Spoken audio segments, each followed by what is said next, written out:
In the scriptural justice system, the highest of the high, the Most High, Yah, is the judge and jury, and the seed of Israel are his children. These are their stories.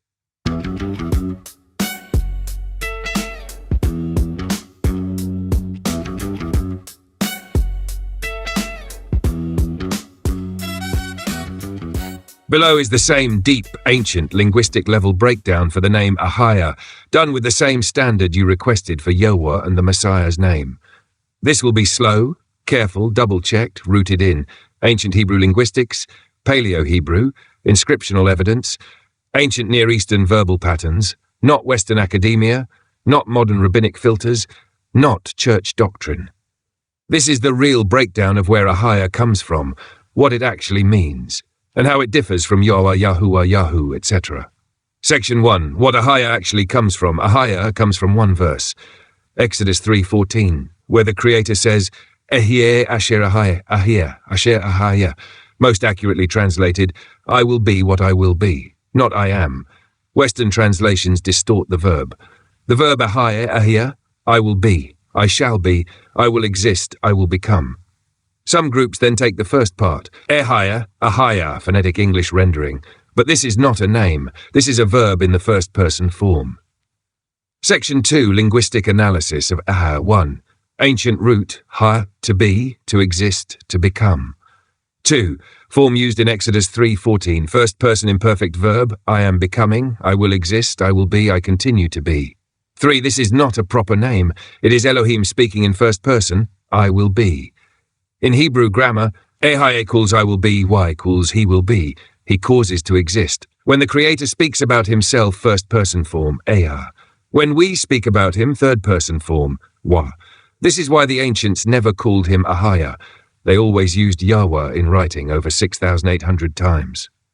Section 3. Why Ahayah is not found anywhere else. There is no inscription, no ancient scroll, no tablet, no Paleo-Hebrew artifact, no elephantine papyri, no Moabite stone, no Dead Sea Scroll evidence, no prophet's name, no historical usage by ancient Israelites that uses Ahayah as a name.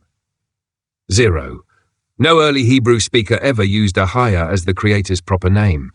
Why? Because no ancient Semitic culture referred to a deity in the first person. Names are always in the third person. Yahu saves, Yahu judges, El provides, Baal strengthens, Ashur creates, never, I save, I judge, I strengthen, I create. That would be grammatically backwards. Section 4. What Ahayah means literally. Ahayah equals I will be. Nothing more, nothing less. This is a statement, not a title. It expresses self-existence, future being, eternal becoming, dynamic existence. But it is not a name like Yahweh. It explains what he is, not who he is. He is telling Moses, I will be what I will be. I am eternally self-existing. Section 5. Why some modern groups use Ahayah. Certain groups, mainly some GMXC or offshoots, use Ahayah because, 1. They distrust the Masoretic text correctly. 2. They distrust Western pronunciations also correctly. 3. They focus on Exodus 3:14 without knowing Hebrew grammar. 4. They think Ehyeh equals his name. 5. They don't understand first-person versus third-person verb forms. This leads them to conclude, if he said I am, that must be his name.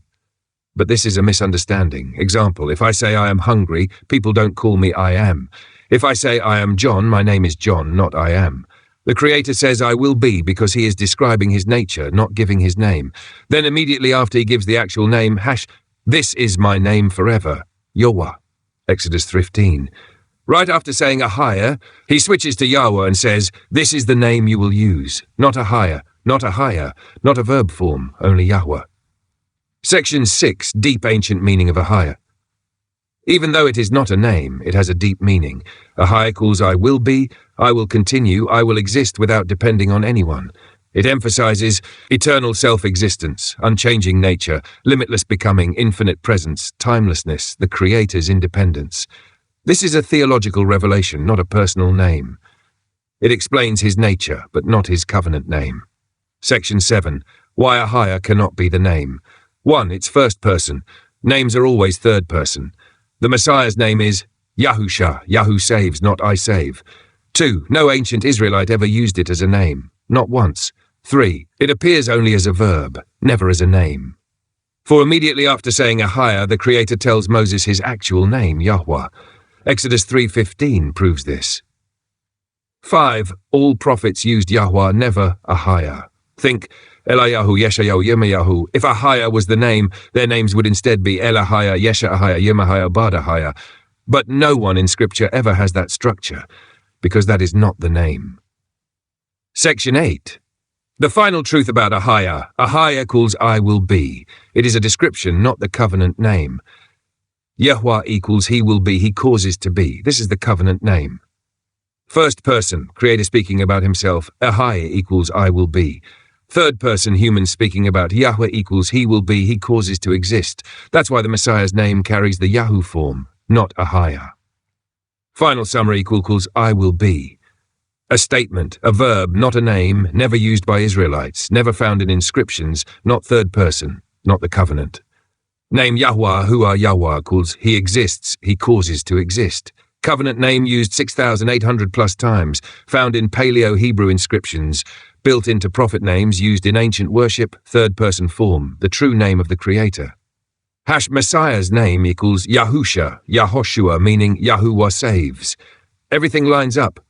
One Elohim equals Yahuwah, one Messiah equals Yahusha. No Trinity, no two gods, no first-person names used as third-person names. The ancient language makes the truth impossible to hide. I'm just flying high on my horse. I live by peace while you incite wars. I just mind my business, I just mind my business. While you just in your feelings, you just in your feelings.